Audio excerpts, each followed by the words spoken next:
true, scary story. The Procession at Midnight. Allariz, Galicia. Late 18th century. Fog rolls in thick from the Miño River every autumn night, wrapping the stone houses and Roman bridges like a wet shroud. The people here are devout, but they remember the old ways. They know about the Santa Compaña, the Holy Company, a procession of the restless dead, dressed in white shrouds, carrying tapers of bone-white wax that burn with cold blue flame. They march in perfect silence, 2 by 2, led by a living soul, doomed to carry a heavy cross, and a cauldron of holy water that boils without fire. If you see them, you must never speak, never follow, never let them circle you, because the Campania comes for the dying, to collect the next soul to join their endless march, and the one who leads them, the Estada, is cursed worst of all, a living person, wasting away, eyes hollow, skin translucent, unable to rest until someone else takes the cross. Father Lois was the parish priest of San Martino in Allariz, a big man, broad-shouldered, voice like rolling thunder. During sermons, he'd fought in his youth, carried a musket against Napoleonic invaders, and still bore a scar across his cheek from a French bayonet. The villagers loved him, called him O Crego Forte, the strong priest, but he had no fear of the old stories. He mocked them openly. Superstitions for children and old women, he'd say. The dead stay dead, unless God calls them.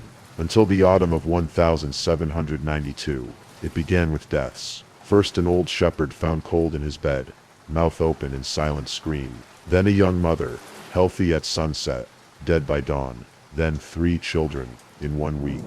Each corpse bore the same mark, eyes wide, lips blue, as if they'd seen something unbearable in their final moment. Whispers spread, the Santa Compaña was abroad. One midnight, after burying the latest child, Father Lois stood alone in the churchyard, lantern in hand. Fog so dense he couldn't see the graves 10 paces away. Then he heard it, soft footsteps on wet cobblestones, a rhythmic shuffle, dozens of feet moving in perfect unison, and a low chant, barely audible, in Old Galician. Santa Compaña vai, Santa Compaña ven, quena ve, e non reza, coa Compaña irá tamen. He turned. Through the mist, pale lights approached, cold blue flames, floating at chest height. Then shapes, tall figures, in hooded white shrouds, faces hidden, marching slowly toward the village. At the front, carrying a massive wooden cross that seemed to drag him down, was old Manolo, the sacristan, alive just yesterday, now skeletal, eyes sunken, lips moving, in silent prayer. Behind him, a cauldron swung from chains, water inside, bubbling though no heat touched it. The procession passed, within arm's reach of Father Lois. He felt the air turn ice cold, smelled damp earth and decay. One shrouded figure turned its hooded head toward him. No face, just darkness. A voice, not from a mouth, but inside his skull, whispered, Mete a nos, Crego, join us. Father Lois crossed himself, muttered the creed. The procession continued, turning toward the village square.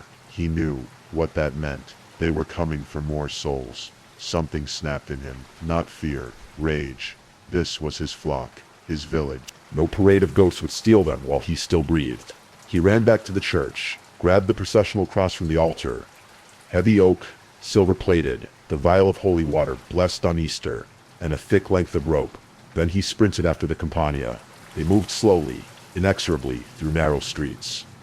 Doors stayed barred, windows shuttered. No one else dared look. Father Lois caught up at the old stone bridge over the Arnoia River. The procession halted, as if sensing him. Manolo turned, face gaunt beyond recognition. Vai, Crego, he rasped. Non podes parar, is 2. You cannot stop this. Watch me, Father Lois growled.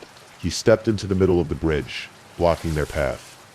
Alone, lantern planted at his feet, cross raised high. In the name of the Father, the Son, and the Holy Spirit, I command you, return to your graves. The shrouded figures hissed, a sound like wind through dead leaves. The blue flames flared brighter. Cold bit into his bones. Illusions assaulted him, visions of his dead mother beckoning, his old war comrades rotting in uniforms. Children he'd buried, reaching with tiny hands. He staggered, but held ground. splashed holy water in a wide arc. Where droplets landed, the cobblestones smoked. The front rank of ghosts recoiled. Manolo dropped to his knees, cross clattering, cauldron spilling boiling water that hissed into steam. The voice in his head became a chorus. You will take his place. You will lead us forever. Father Lois looped the rope into a circle on the ground around himself.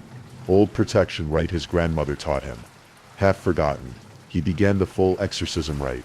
Voice booming over the river. Exorcizo vos. Spiritus. Immundi.